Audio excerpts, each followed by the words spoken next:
Are you from those photo? Wait, that sounds Japanese. That was supposed to be German. Are you from those photo? Get behind the line. Behind the line. Ich bin schnell, nein. Schnell. Why are you so angry? No, I was saying you're very nice. You're a very nice person, and I really hope that you come back to Germany sometime soon, Stephen. Yeah, I was in Germany. We're gonna talk about that in a minute. Let me just tell you what happened. I went through security, and I'm all like, I got plenty of time. I'm not worried. It's a big Hamburg. This is on the way home. Not Hamburg. Where did I go? Frankfurt Airport, and. They have their security stuff. It's more efficient than what we have. It's early in the morning. Well, it's not early. It was like 10 in the morning. And I come up to the security line. There's a yellow line on the ground. I'm like, cool. I stand behind the line. I'm not even moving. And the guy behind, the security guy behind their TSA type guy was like, you wait. I was like, excuse me? He's like, wait. I was like, okay. I wasn't going anywhere. I was literally standing there with my hands in my pocket, just waiting for him to tell me it's okay to go. And then he's like, okay. And so then I go, and now it's taking me a minute to get everything situated. And the guy's staring bullets, holes in my head as I do that. So that's fine. I get through that guy. Then they have their, put your hands up, and then they like zap you with lasers. And it's different than ours. It's not a spinny machine. It's just you have no choice, and you walk. They zap you to make see what you have in your pants. So I go, and then the security guy is like, "Sit down." Oh, okay.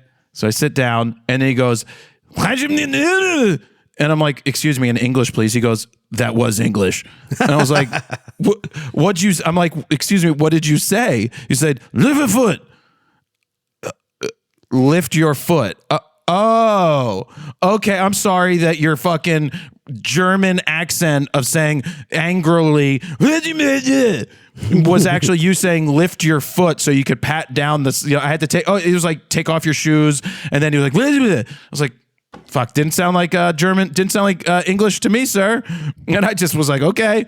And then I made it through German security. Oh, language is a funny thing. Well, it's not their fault. Like, we're the dumb ones who don't speak other languages. Like, I fully understand that. It's just funny how German could come off like angry, the tone. No, they were said. angry. No, they were angry. No, they were absolutely but angry. Then you think of other languages that come across as like beautiful, but really they could be like flipping you off, like Italian or French or Spanish. You know what I mean? Like, but German, it always sounds like they're just angry and yelling. Because they are always angry. Because they are. No, these people were angry, and it wasn't my fault. Maybe maybe they now just hate Americans right now, and all of them without delineating. It's their version of the TSA. They're not a huge fan of their jobs, I'm sure. You know what they say? It's never gay if it's the TSA. Yes. Like the times that you've seen me get really molested by a certain demographic of TSA agent. Other types of TSA agents are very nice and gentle, and this one brooding motherfucker linebacker type guy was like sliding his hand fast up my thigh, snapping my nutsack, and was just like, turn around, do this. And I'm like, dude, could you just really tone it down What's a this little? little tic tac you have in your front Fuck pocket? you. Anyway, that's my airport security. Halloween is coming tomorrow when this is coming out. So it's Steven's favorite holiday.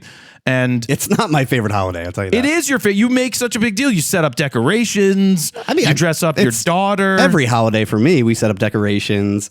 This will be the first year that Hannah is trick-or-treating, sort of. We'll probably go down the street a few houses and then come back because she's only, barely 2 at this point. Are you giving out lawn care tips when people show up to your door? I actually have my whole lawn roped off so they can't walk across it. Of course he does. No, I don't. I'm not that crazy. I was there the other day. It looked good, didn't it? The back. I don't know. I saw some brown late splotches. October. Come on. Hey, you gotta keep it fresh all year round. I know. So what are you going to be as Halloween this year? I'm doing nothing really. I'm just walking around with Hannah, but Hannah will be a little crown. I'm not being a crown or a crayon like some people like to say. Hannah will be a scarecrow, and she looks adorable in her little outfit. And her mom will also be like a makeshift scarecrow. But I will just be probably rocking all black and being an emo dad. Dude, those emo videos on Instagram right now, so good. They're really good. It's not a phase. It's not a phase, Mom. Man, do I love an emo girl. Oh, me too. Search up emo girl. Hey-o. Oh, hey-o. Tatted up. Not as good as stuck in. Stuck in. We're stuck in. Don't Google stuck in, by the way. Not Google. If you go onto a certain site and you type in stuck in, it is the most hilarious adult entertainment ever. Oh, jeez. It's so funny. It's just so funny. It's so funny. But emo, Steven's actually searching it right now. I can see it. Oh, because we're recording early and it's raining out and my whole room is dark and you see when I'm flipping my desktop around. I do. I see your light changing. I see it. He's flicking. He's like, oh, stuck in. Hey, oh, excuse me, ma'am. You're stuck in the dryer? You're stuck in the dryer? Oh, no. Let me lift your skirt and move your pants. Oh, my God. Stuck in is so funny. Oh, you fell into a trash can? The plumber Well, wait. has arrived. Let me do this. I'm the trash man. Let me do this before I help you get out of the trash can. Oh, no. Please don't do that, Mr. Trash Man. All of these people listening in the car with their kids. My apologies. I don't apologize for nothing. Oh, I know. Anyway, I don't know what I'm doing for Halloween. It is my parents' anniversary. It's wow, they were married in 76. So 86, 96, 2006, 16, holy fucking shit. That's 49 years they would have been married. Yeah. If they stayed married. You never know what would have happened in the last 17 years and whatever. But you never know. Holy Jesus. What does your brother do? Does he take the kids out or? I didn't even ask. Am I supposed to ask these things? I didn't know if you would go trick-or-treating with them or. They're 10. They're probably That's like going prime as. trick-or-treating age. Do you know what they're going as? Twins. 6, 7. Did you see the South Park just did an episode on 6, 7? And guess what they did? They skipped saw it. episode 6 and 7 and started the next season. Oh, really? Yeah. So the last season was only 1 through 5. They skipped 6 and 7 and then went right to the next season. Because That's of hilarious. That. It's great. That's funny. So, like, I think, well, you know, when it passes down to the 10-year-olds and 7-year-olds, it's already passe. And when it gets to the adults, it's passe. Oh, yeah. But you know what, man? I think we should embrace it like we embraced Suck It or 69. Nice. Like, it's no different than any of the stuff that we had that was stupid that we said as a kid. And so I was at the pizza place the other day and oh yeah, the kid, one of the guys that was eating with us, he just financed a car, and this is important to the story. And it was like, well, what was your interest rate? He's like 6.7, and I was like, 6, 7. And then the whole table did it. It's like, oh, we're fucking losers, but this is awesome. This is amazing. He's like 6.7. Oh shit. We were at my nephew's birthday party, and he just turned 6, and we wished him a happy 6th birthday. And they're like, 6, 7, 6, 7. No, I just said 6. It didn't say 7. I know, yeah. But it's just like these kids. So my nephew, my cousin, what are they? My nephews, my niece and nephew, they tried doing that to me the other day, and I fucking smacked them. Like, backhand. You shut up. You shut up, you. I will beat you. They're like, no, you won't. I'm like, I will. I will take you outside, and I will smack you 6 to 7 times. Anyway, moving on. I didn't buy another property yet, but Jesus. I have to do the re-up the loan on the one I did during the pandemic. And the only reason I bring this up is because they asked for. I sent in all the paperwork, and my signature is saved in my computer. Mm-hmm. And they're like, it needs to be a scan of a wet signature. I'm like, first off, wait, it's not like a DocuSign? No, they need a paper sign. So they send me the PDF. I drop in my signature, which is signed, which was a wet. I signed with Sharpie on a piece of paper held up to my webcam back in the day, and that created the file in my Apple. Yeah. And so I'm like, guys, this is a wet signature originally scanned into the computer. They're like, it needs to be a wet signature scanned. I'm like, it's the same thing. None of these are. It's literally a wet signature that was scanned into the computer and now dropped onto my PDF. You guys, if you really want a wet fucking signature, come and get it. So they want you to actually scan it, like print the PDF, sign it, and then rescan it. And then rescan it. Instead of doing the extra process that you're doing That's so weird. Mine's not even an extra process. Mine is literally open the PDF and preview, drop in there the signature, and send it back to them as a PDF. But I guess the difference is you're digitizing it first and then placing it in the PDF and sending it over.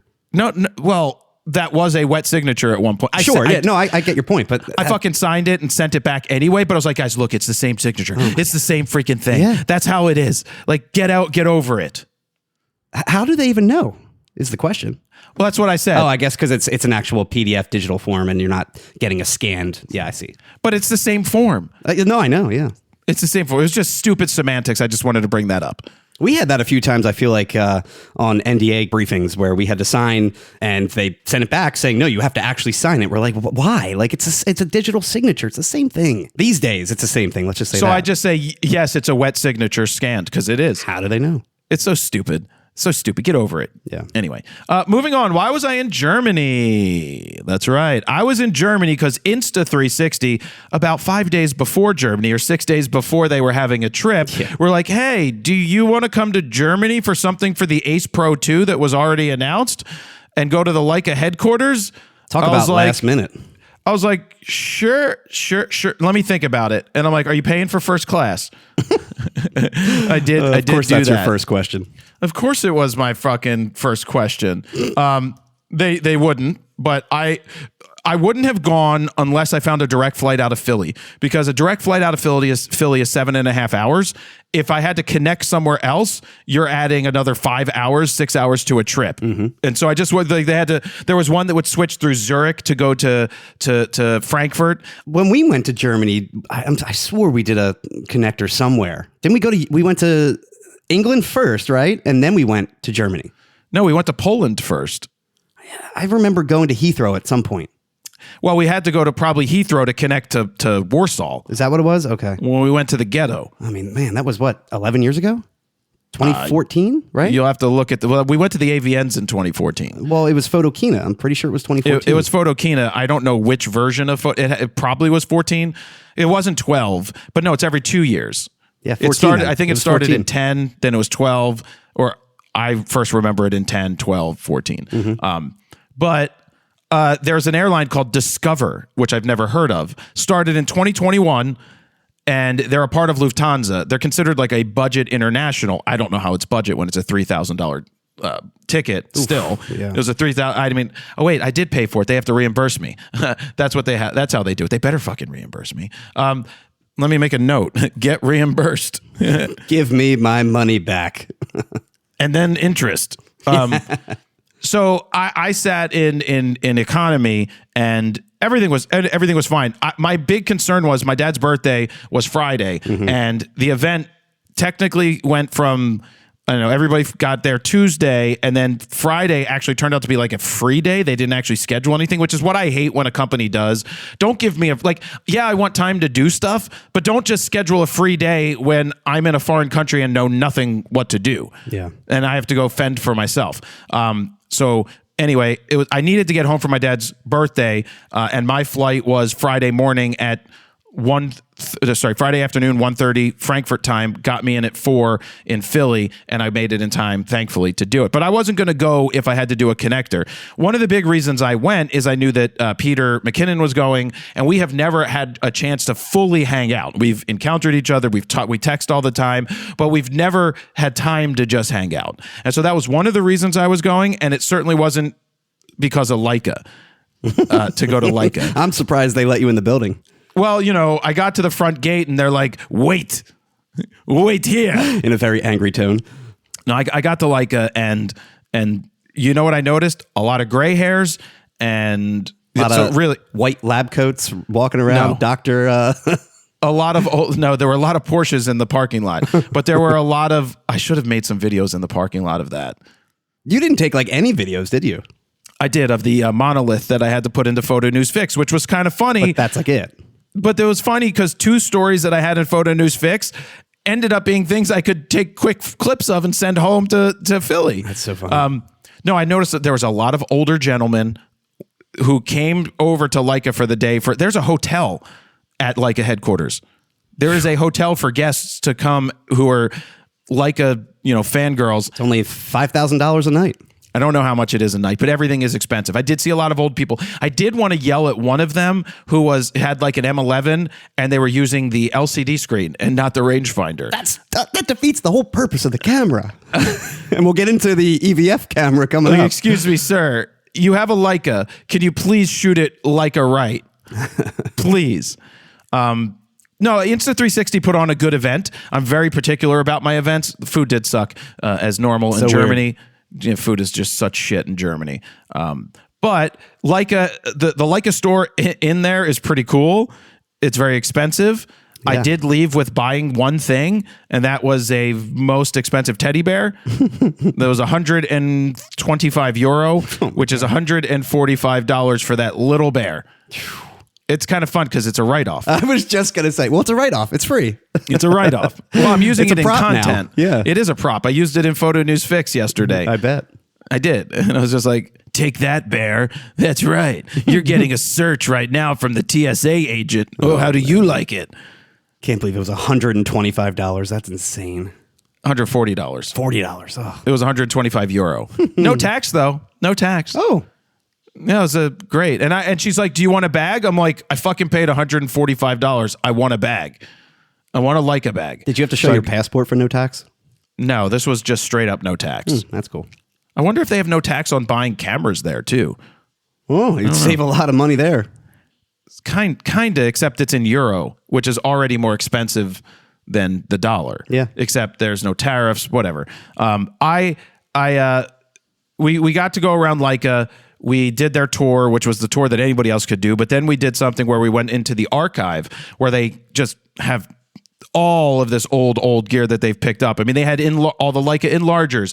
They had Leica projectors. They had the Leica 1. They had like these special lenses. I did a quick reel on Instagram with that, literally from inside there, which was funny because I'm filming this and then I stand there and I post it. And this kid goes to me, he goes, did you just post that from in here? And I'm like, yeah.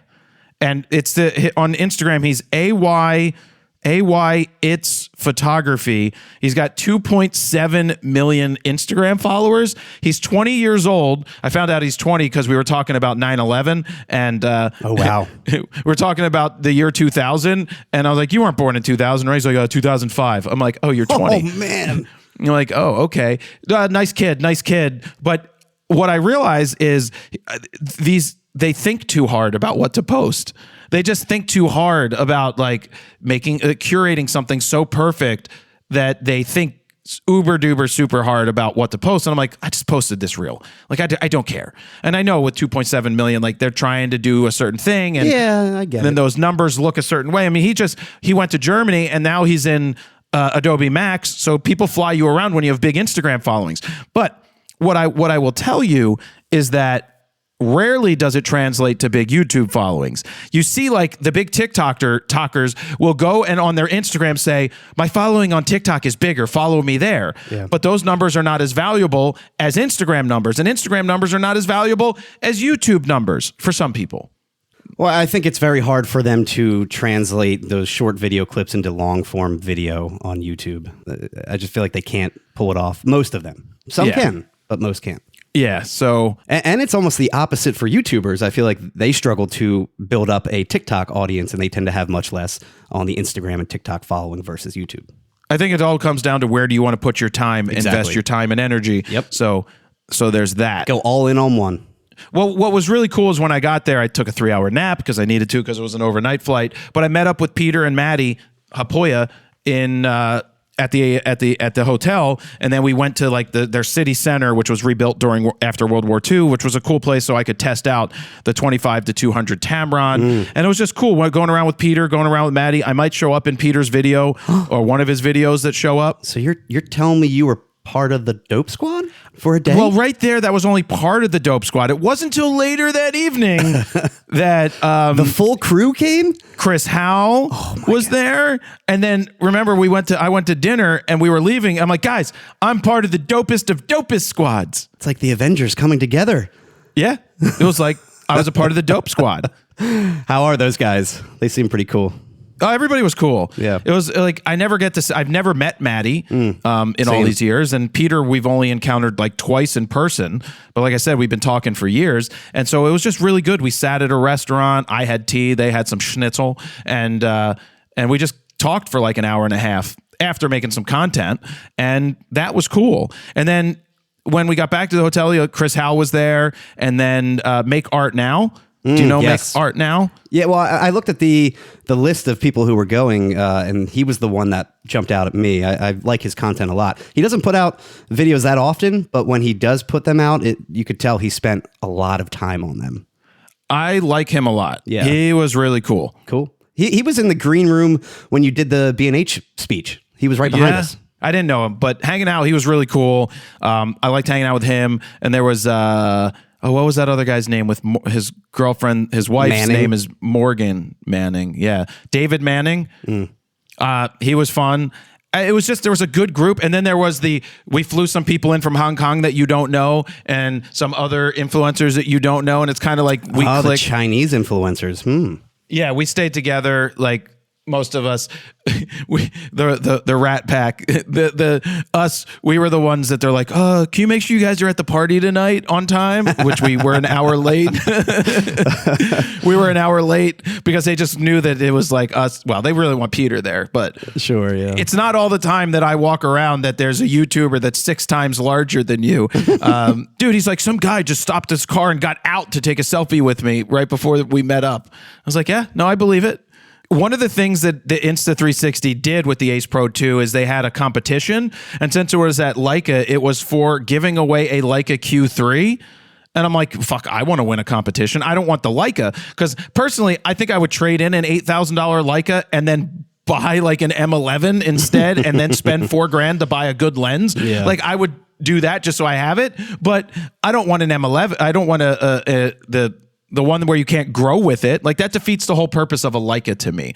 But I will tell you that my photos in this competition were solid. Well, you can only enter one, and there were 25 people, and only the guests got to vote, which I think was a problem. It should have been like a first round of voting where you vote in the top 10 and then you cut off 10. Then a second round of voting where you vote again and then you cut it down to 3. Then you cut it down to 2 and then you pick a winner. That's how they should have done it. The photo that won was god fucking awful, Steven. I literally stood up. I stood up because I showed them all on the screen and then everybody voted one time and then they were like, this one won, and I got up to look at it. You're like, it's not mine? It is not. How is it not mine? Well, that's one of the things I was thinking. Oh, I know you were. I looked, and you could see my face be like, what the fuck is this photo of? And I sent you the link to the Dropbox where everybody uploaded. I was like, look, it's one thing not to win. But it's a thing to lose to a photo that you have no idea what the fuck it is. It was not one of the good ones up there. Look, if I lost to David Manning's or I lost to some of these other ones that were actually really unique and good, I'd be like, all right, that makes sense.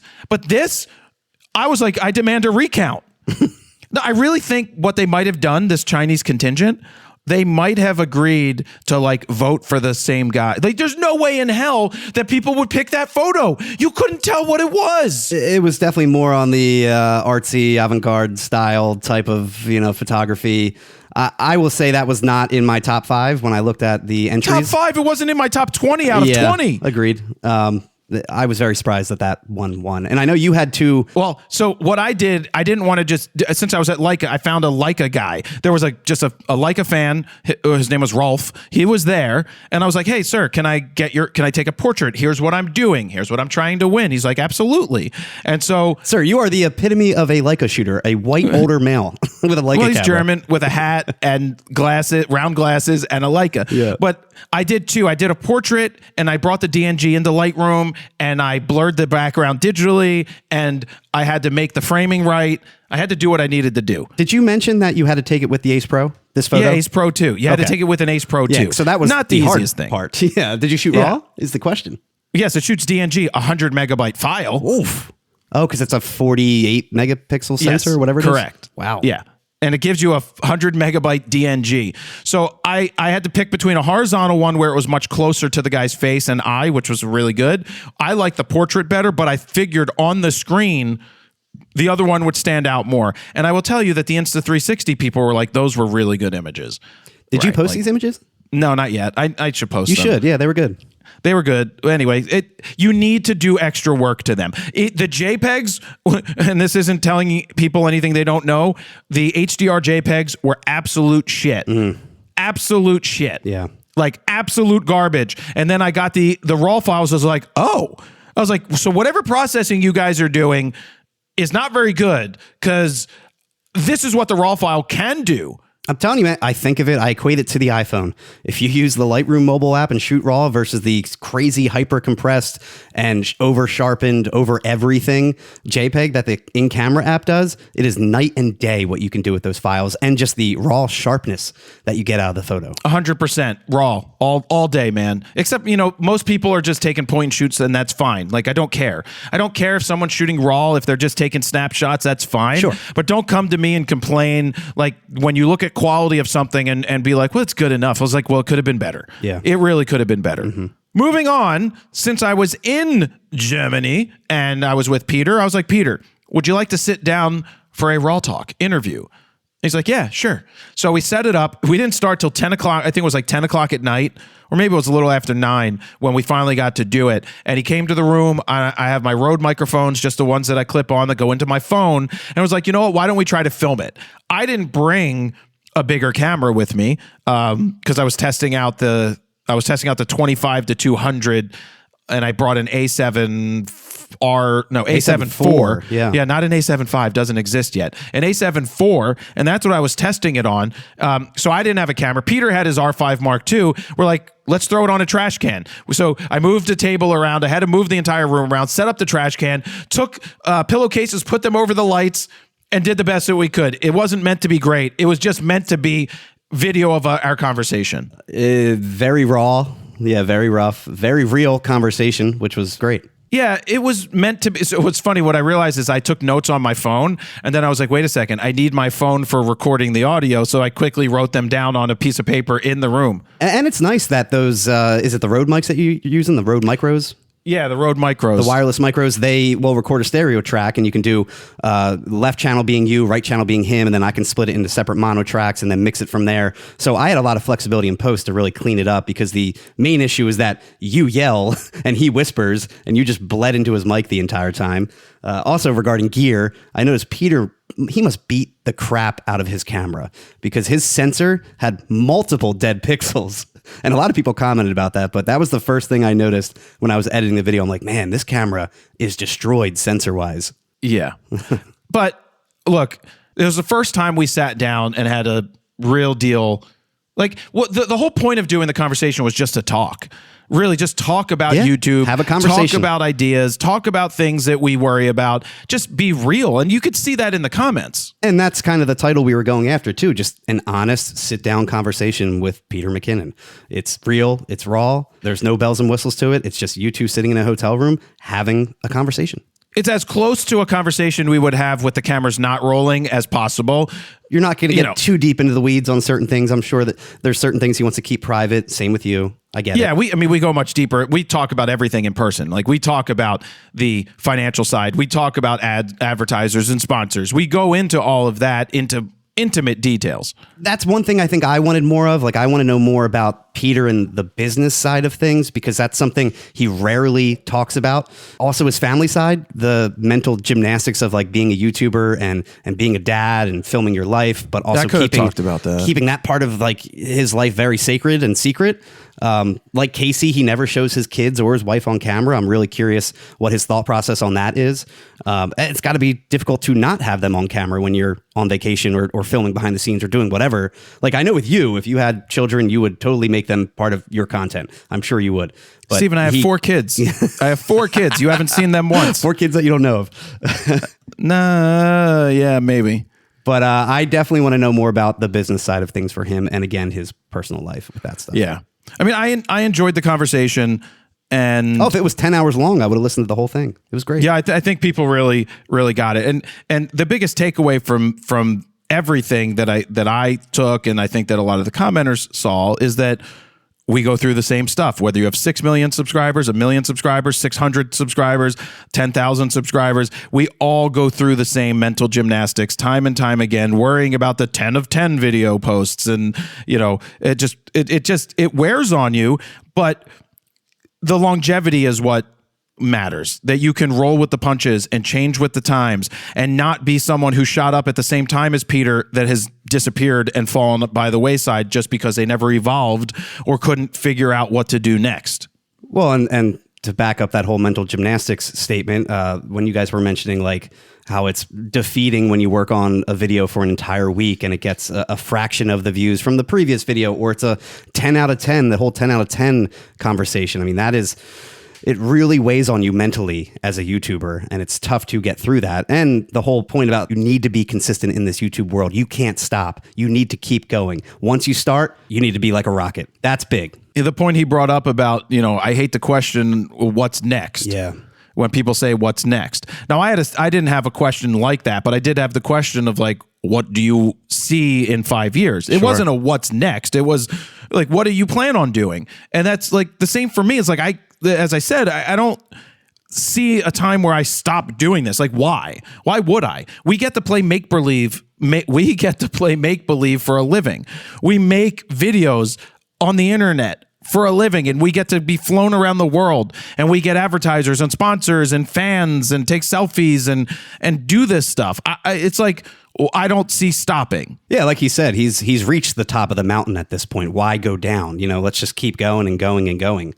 I also found it interesting that he said he's way more particular on what he makes now. Like he mentioned making 5 videos in a single day in New York, and now it would take him over a month to do 5 videos. Like there's stuff like that a lot of people don't realize. We spend a lot more time on videos as we grow with our audience, because it's like, well, I already did this video. What's next? That's the tough part. Well, I think part of that also is the desire to want to work that hard, right? I think part of what he was getting at is, I used to make 5 videos when I would go to New York. I couldn't see even making 1 or 2 at this point because I just don't feel like it. Well, it's one of those like, I already did that. Yeah. It's like, I've done the hard work. Let me just keep, you pay your dues, you do the hard work, and then you move on from there. I didn't realize he was teaching magic for that long, by the way, for 15 years, and specifically doing instructional videos for the company that he worked for and teaching people how to be on camera, how to be a personality. And that's how he became so comfortable on camera in especially a teaching format. And I didn't realize he worked at a camera shop like you. There's a lot of background information that I wasn't familiar with him. Well, and it's like, when in doubt, invest in yourself. If you're trying to teach everybody else how to be good on camera, you're probably really good on camera. You might as well go take your own advice and make it yourself. And so the whole backstory of how it got started is obviously good. And if you haven't listened to it, you can go to the last episode. I actually don't think, did we put the number on it? Did we put RAWtalk episode on something? On all the audio apps, the normal podcast apps, yes, but not on YouTube. On YouTube, it's just called An Honest Conversation with Peter McKinnon. Because we knew if we tried to call it RAWtalk, whatever, and form it as a podcast, that it would get 0 views. Right. Okay. Yeah. I mean, that makes sense. And we did put it on YouTube, and it's doing very well on YouTube. People, I just think it resonates because it's long watch time and good comments and good likes has made it a recommended video for people that watch Peter's videos and other photo videos in the community. And I think that's thumbnail what it takes. Really helps too, with you being next to Peter. I know you wanted to initially do like an AI generated image like you did with Tony, and I'm like, just get a real picture, make it real, just whatever, ask him for it quickly. Well, do you know what that photo was taken with? I think I saw the metadata. It was like the RX1 R3, right? Yeah, David Manning. We had a big discussion of how much he loves that camera. I'm like, dude, nice hard like flash. I say to everybody. Well, he had the Godox right in the hot shoe. Yeah.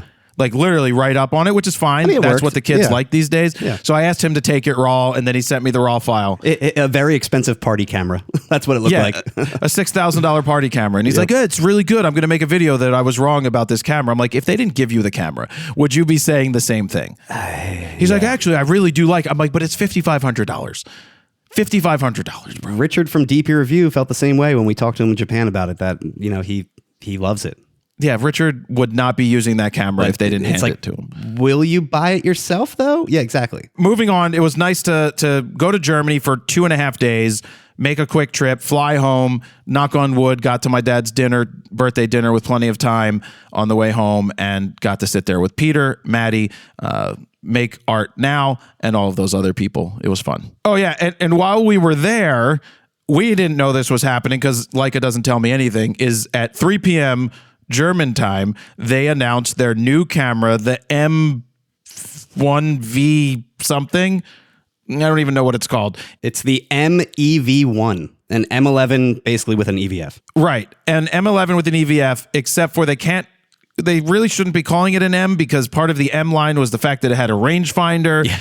Now they've done away with the rangefinder. So it's basically the same camera, but with an EVF, and it's fully manual focus.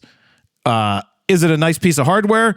Absolutely. Did I have any luck using a rangefinder in the past with a Leica? The answer is no. Rangefinders are very difficult to use, especially depending on what lens you put on, because there's lines inside the viewfinder that, like, if you have a 35, a 50, or a 90 on, you have to use this specific box, and it gets smaller and smaller, like literally just hash marks, and you don't realize this, and then you try to focus, and then if you get a lens that's longer, you have to get a separate viewfinder into your hot shoe. Well, the irony is that it's more complicated, in my opinion, to use a rangefinder than an EVF, but I'm sure it's the opposite for current Leica owners. Like, they're used to using rangefinders. They're not used to using... Unless they have a Q3. Unless they love... that's the thing. But like EVFs are meant to speed up the shooting experience, where shooting with a Leica rangefinder camera is a very, very slow process from setting the exposure to focus to depth of field. It's a very dated, complex process, but some prefer it. And I feel like that's the outrage right now, is that, like, that's what Leica is known for, is having rangefinders and being a very slow photography process. And now you're giving it an EVF and it just becomes every other camera on the market now. But without autofocus. but you're still using the traditional Leica way of slowly manually focusing. It looked like the rangefinder, though, the EVF at least kind of mimics a rangefinder with the frame lines, though, right? No frame lines. I thought there is frame lines in this one. It's not true frame lines, but... I didn't see frame lines. When I look through, the first thing I noticed is that the focus peaking was on.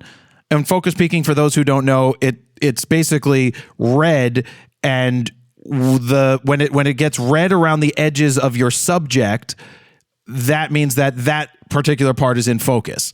And so you can watch that move. And current Leica owners are used to focusing with the metering field, that little box in the middle. And now with the focus peaking, I think that's going to be very tough for them. It's easier, actually. Well, again, it's the opposite for people learning. Like, it's, in my opinion, easier to use focus peaking and harder to go with a rangefinder. But for Leica users, I think it's the opposite. It's easier rangefinder, harder with focus peaking for them because they're just so used to it.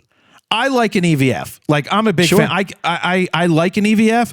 Leica, an EVF. Like, hey, you see what I did there? Hey-o. So yeah, I like having an EVF, especially for the rangefinder, because I don't see well, and being able to see the focus peaking with this, I think it will lead to more photos. That kid who made that video, what do you have his name? Who made the explainer video that had all of the graphics, the drawings, used to be with MKBHD that I sent you? David. He's part of the Waveform podcast. I can't recall his last name, but he works for MKBHD, or used to, and now he's on his own. I forget his last name. David something. Anyway, he put up if you just type in Leica rangefinder, his video is really great at explaining how a rangefinder works. David Imel, IMEL. Really, really good explainer video to go along with this new camera. I think it goes a little too far for the traditionalist Leica users. Exactly. Now, like I've said a few minutes ago, they do have EVFs when it comes to the Q3 and the Q3-43, which people absolutely love. But to me, that kind of defeats the Leica purpose. This new MVE1 is basically exactly like an M11, except for the fact it has an EVF, which means it might get less battery power out of it. and it's still $9,000. That was my concern too, is the battery power. The battery is still the same, but obviously the EVF is chewing up a ton more. One disadvantage to that EVF also is the startup time. It takes 2 seconds, I believe, to start up, where the rangefinder is instantly ready, obviously. Granted, though, I will say it takes like 10 seconds to take a picture anyway, so I feel like Leica owners shouldn't care because everything's slow with that camera to begin with. If I was to get a Leica today, here's how I would like it to be. Look at you. I don't want an I want an EVF rangefinder, except not a rangefinder, rangefinder style camera like the M11, but I don't want the screen on it. I don't want a screen. I just want to feel like a Leica. Well, they have the one M11 that doesn't have a screen. They do. They have them without screens, but you still have to use the rangefinder, which is very difficult, in my opinion, to get shit in focus. Now, I know you line it up and you have to get the things to line up in the middle and be perfect, which is an amazing technological feat that they came up with. But the fact is, the metering field, it just doesn't work for me. So if I personally, if I had to get a Leica, it would be an M11, so I could put the awesome glass on it and grow with it, not die with it like the Q3s and 43s, and it would be an EVF and just a camera that shoots Leica glass. I think a lot of Leica owners are upset too with the fact that they went with an EVF on this one too, because rangefinders you could see outside of the field. You can see outside the frame lines. You can see what's about to enter your frame. You know, that's the beauty of rangefinders, where an EVF, you only see what the lens sees. You only see your frame and that's it. Oh, that's a lame ass excuse, Steven. That's a lame excuse. That's a big excuse for rangefinder users.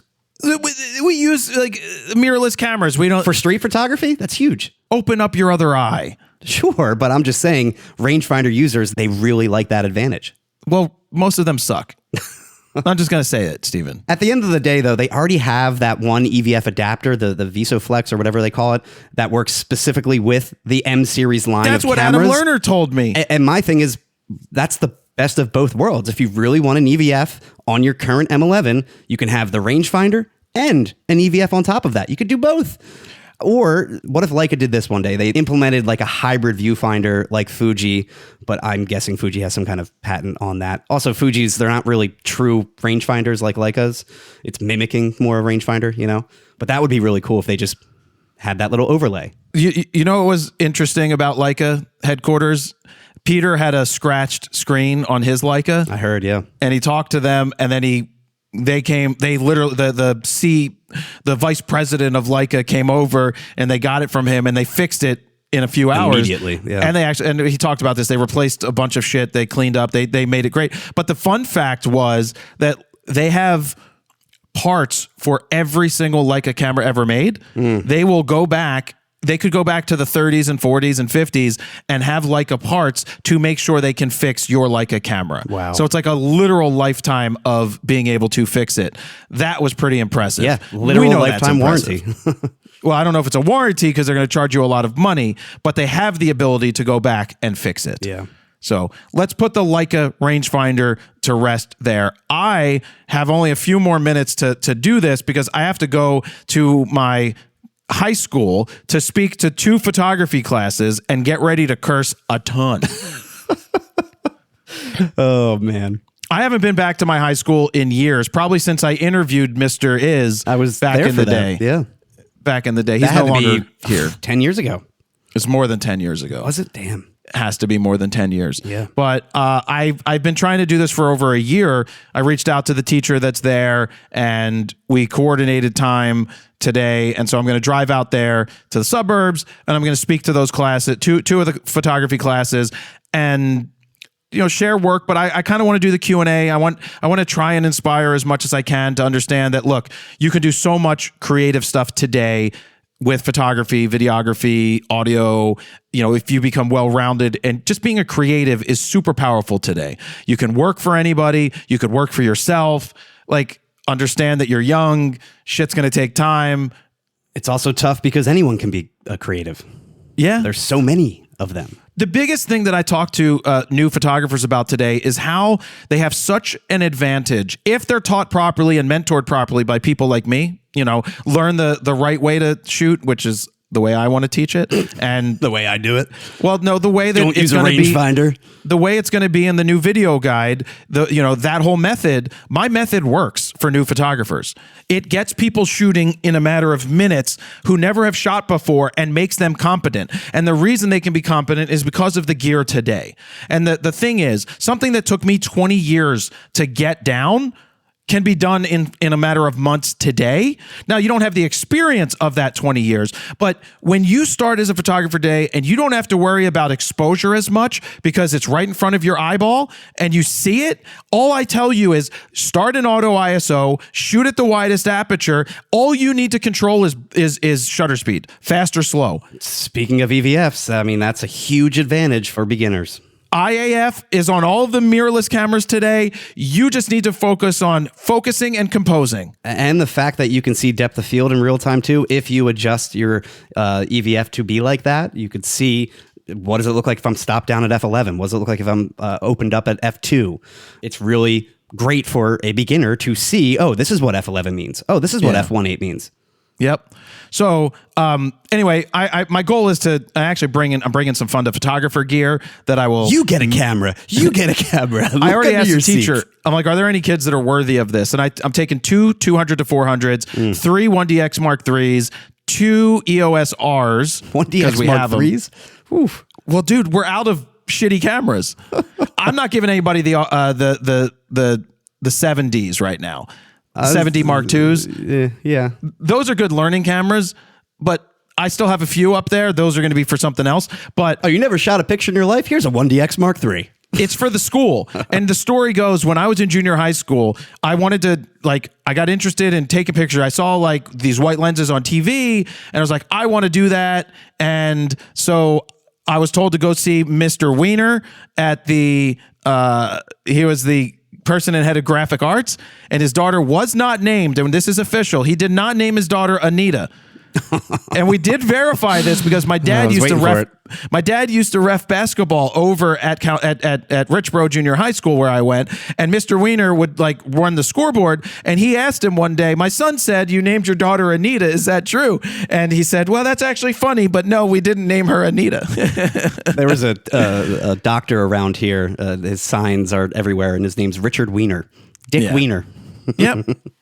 Wow, how sophomoric are you, Steven? Laughing at dumb You're shit. the one bringing it up. So Anita. I thought, they said, go see Mr. Wiener and he'll give you a camera to go shoot the soccer game. So I'm thinking I'm going to go there. I'm going to get one of those big white lenses and I'm going to get out and shoot soccer. I walk in there. He hands me a plastic 35 millimeter, point and shoot camera.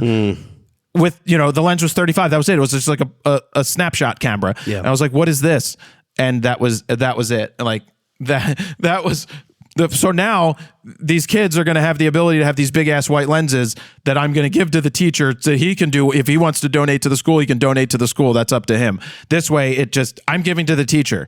So it doesn't have to go, I'm not giving it to the school, giving it to the teacher or giving it to some of the students. I'm taking a 300 2.8 and we'll see what happens. Cool. And a 70 to 200 and a 85 1.4. And a 24 to 70 2.8. Might as well get a whole good kit together. Yeah. So, moving on a couple things because I really do have to get going. Yeah, you do. And we did have a power failure in the middle of the RAWtalk. did. So you guys you won't notice that most likely. I'm hoping, there's no hiccups and everything But recorded Steven, fine. his power literally went out. It's raining hard here, so. It's the remnants of the storm. Canon put out a teaser that says on November 6th at 1 a.m. Eastern Standard Time, something is coming to elevate your image or something. Ooh. I wonder what it could be. I don't know. It looks like a camera. So that's November 6th. Something's coming. And, we're supposed to even talk about how you could talk about rumors. If we guess what the rumors are, you might figure out what it is if those rumors are true. I mean, we've been talking about the R6 Mark III for quite some time now in terms of the rumors. So I'm assuming it's that.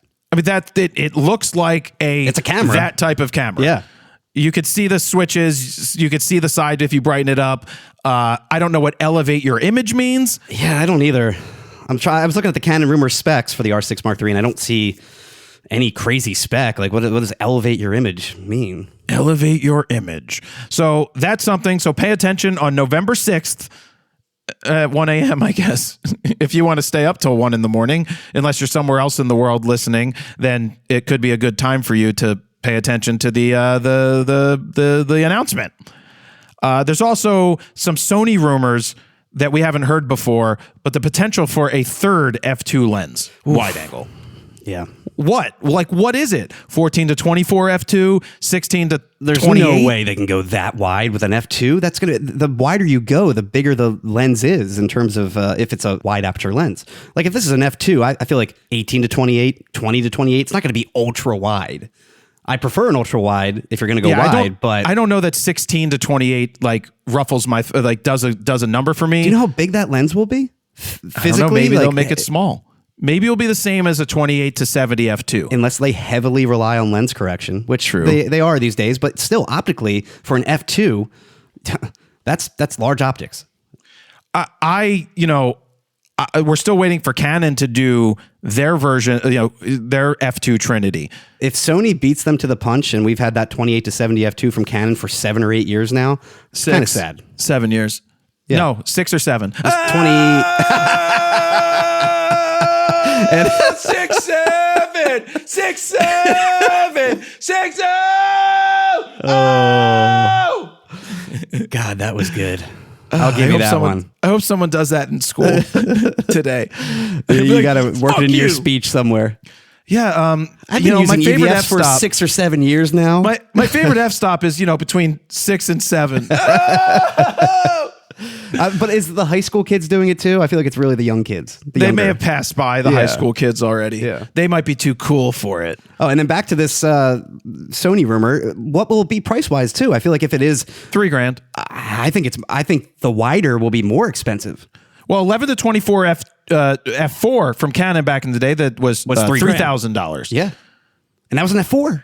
I got 15 of them downstairs now for Fun to Photographer. Thank you very much. I think we're down to 9 of them. That lens is still one of the greatest lenses ever. Mine is right on the shelf behind me.